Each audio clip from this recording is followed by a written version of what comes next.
What's up, folks? Welcome back to another episode. It's minus 17 out here today, and it's actually the first time in years that it feels like we've had a winter like this, proper Swedish winter.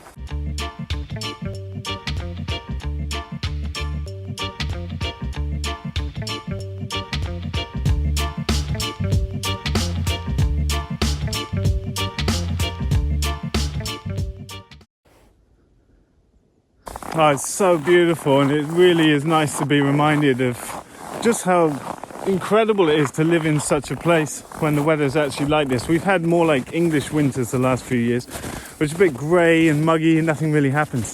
There's a whole bunch of things I want to update you on today, so let's get cracking. So whilst the cold weather is putting my building projects on hold, things are not stopped in the background. So I've been working on these nest box designs with green tech tools with Bruno over in Croatia. I've also enlisted the help of Katel Mooney from Ridgedale Farm over in Ireland to help with the automation of these eggmobiles. Now, you've seen Katel on our channel before, and he pioneered a low-tech, robust way to automate functions in these eggmobiles, like turning the lights on and off, opening and closing the nest boxes, leveling the nest boxes, and opening and closing the doors. Now, there's many ways you could obviously do that, but he's developed and now refined a really robust, simple, low-cost solution for you. And he's putting together some control boxes for our eggmobiles. And then the beauty of that is that we can integrate them with whatever nest boxes we choose. So my thinking at the moment is that I will trial out a few different options and document all that on YouTube so that you folks can get the benefit of that experimentation. Now, we've seen hundreds of Ridgedale style eggmobiles all over the world, and Katel's gone to the effort to put together a short online training of his own where he shows you step by step how to build and where to get the components to do this work. Now, you need also a solar panel to charge a car battery inside the eggmobile, as well as actuators for opening and closing. So he's showing you specifically how to build a control box with timers and switches and how to wire it up and do that properly for a simple, robust, chicken-proof system. And so I'm putting links to that in the description below the video. So I think it's a super low-cost training. It's €100 for a 3-month sign-up. You've got all the information there you need. And what's more, when we start to install these on our eggmobiles, I'll document that process fully, and you'll be able to see what that looks like. So it's a really nice job from Katel. He's the sort of guy I wish I could have employed here on our farm. He's super smart and on point, and I think a lot of you that run eggmobiles like this will get a lot from what he's been able to put together and can offer you at a very low cost online training. These boxes are 400 by 200, and all your wires are labelled here, so you connect up to lights, door, everything.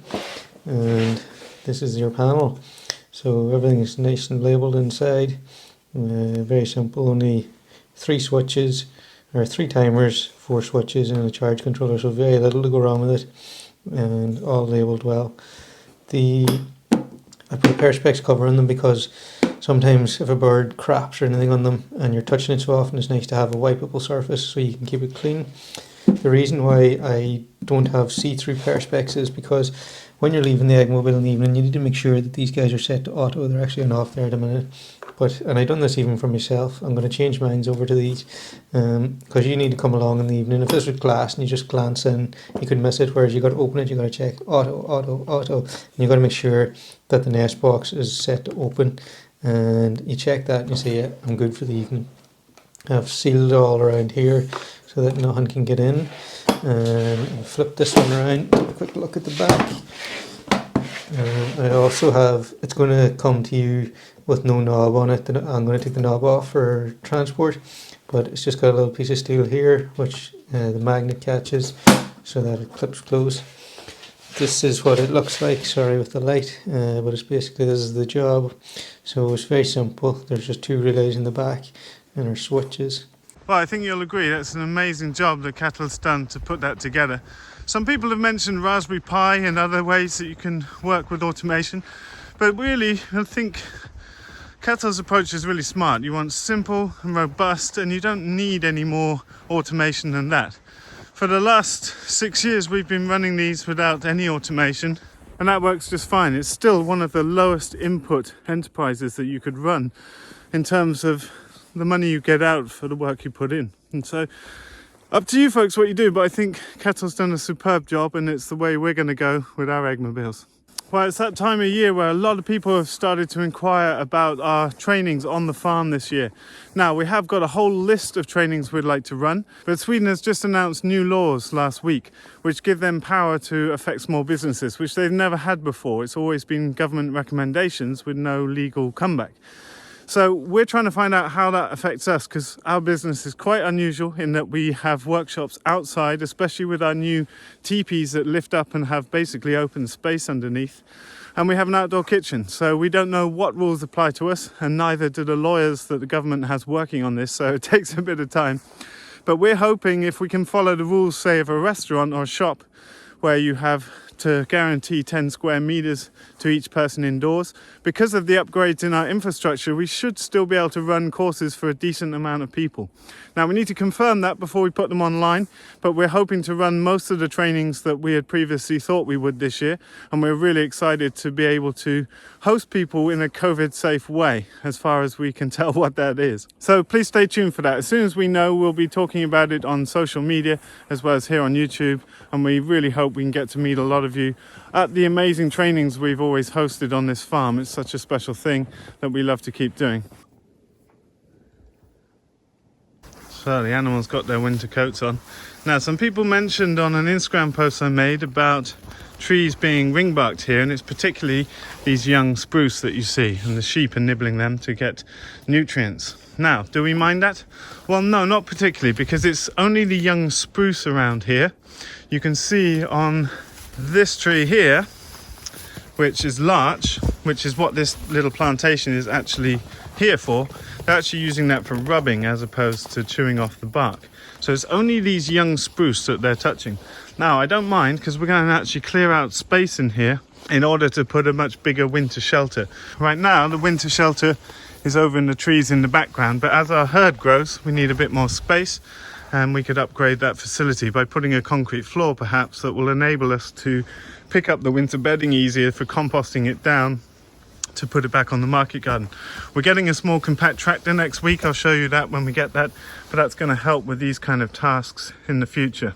Now, it's mainly up near the feeders that they are doing that chewing. As you get away from the feeders, they're not touching the trees, and so we're not too bothered about it at all, because this is actually a larch plantation with a lot of older larch that will be good for timber, and eventually this will be cleared and put back to pasture. Now, some people have been asking about how we water the animals, and this year, and as well as last year, we're letting them water in the stream.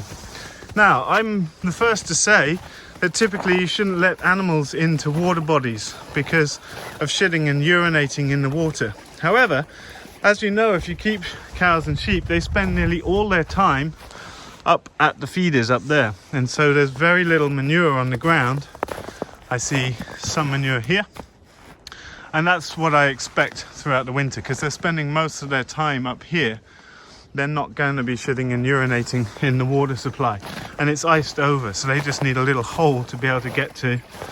Now, there are other options. Obviously, if you have electric supply, it's easy to keep water unfrozen, and then running water is typically the best option. So if you have a falling stream, you can easily run water through a pipe and then have it go to a bigger dimension pipe that's open on the top and back to a small diameter pipe that leads back to the stream. And in that way, you can keep water running to -20, -25.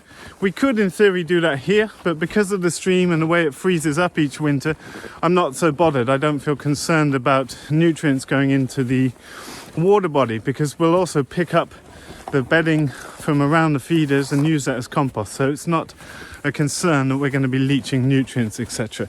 But different options there depending on how you're set up.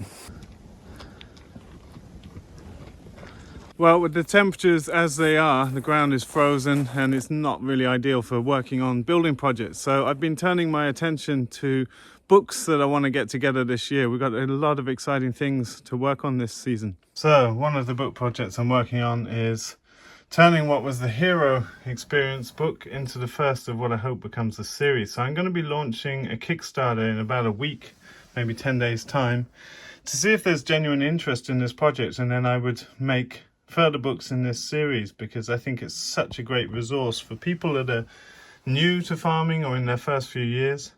So really excited about this one. Now, these things can take a while. I spoke to my printer yesterday because we also need to get another big printing of Regenerative Agriculture done. This 750-page book is a lot of material to print, so it's a couple of months runtime to get this printed in large volume and shipped here. Those of you that haven't read this book yet, it is the manual for defining an era, in the words of Joel Salatin. You can find that in the links below, and all further book offerings will appear there as and when they come up. But keep your eyes peeled for the Kickstarter. I'm really excited to launch that very soon. Now, due to a lot of your positive responses, I've started working on the basics of a framework for a book about Ridgedale designs, how we built all these structures, and we're just ironing out how we go about detailing and presenting and communicating these ideas with people. There's a lot that goes into putting together accurate plans that are easy to follow and replicate, and we're going to be doing this for about 20 different structures around the farm, and look forward to seeing how that develops over the coming months. Well, that's it for this video, folks. I hope you're excited about some of the books we've got planned, and I hope to meet some of you at the farm. Don't forget, we've also got a whole bunch of online trainings linked below. We've got our Farm Like a Hero package, which has got over 100 hours of long-form conversations and amazing resource for new and want-to-be farmers, as well as our short online training, Start the Right Farm, which is very much a business and holistic context-focused training. And then you can sign up for the next edition of the masterclass that will be happening in winter 2021. See you in a video soon, folks. Bye for now.